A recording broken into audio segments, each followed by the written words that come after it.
Центарот за ревакцинација во салата на медицинското училиште ќе работи до недела 5 септември, а веќе од понеделник овој центар ќе биде префрлен во Центарот за култура во Тетово, каде што ќе се врши ревакцинација. Исто така со работа од понеделник започнува и пунктот за вакцинација кај жичарата Елем Турс во Тетово.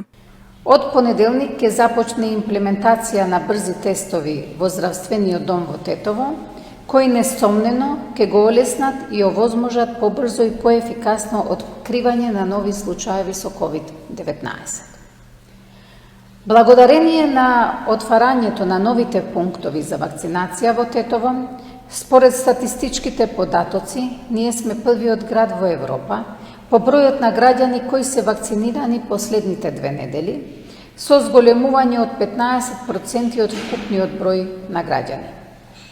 Ако оваа динамика продолжува и следните 2 недели, ќе имаме близу 50% вакцинирани граѓани, затоа сакам да ја користам приликата да ги повикам граѓаните да продолжат со истото темпо да се вакцинираат.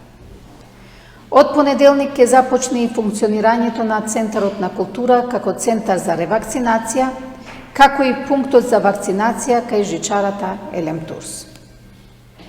Со цел подобро и поефикасно управување со вакцините, кризниот штаб во Тетово денеска одлучи дека како центар за вакцинација за деца на возраст од 12 до 18 години, бремени жени и доилки, да се вакцинираат во здравствениот дом во Тетово. Центарот за ревакцинација во салата на медицинско училиште ќе работи до недела, а од понеделник овој центар ќе биде префрлен во Центарот за култура во Тетово. Инаку состојбата со коронавирусот во Тетово и понатаму не се смирува, откако во изминатово деноноќие починале 4 пациенти, од кои најмладиот на 53 години, а најстариот на 78 годишна возраст. Моментално во Тетовската клиничка болница се хоспитализирани вкупно 102 пациенти, сите на кислородна поддршка, а во текот на изминатото деноноќие имало вкупно 147 амбулантски прегледи.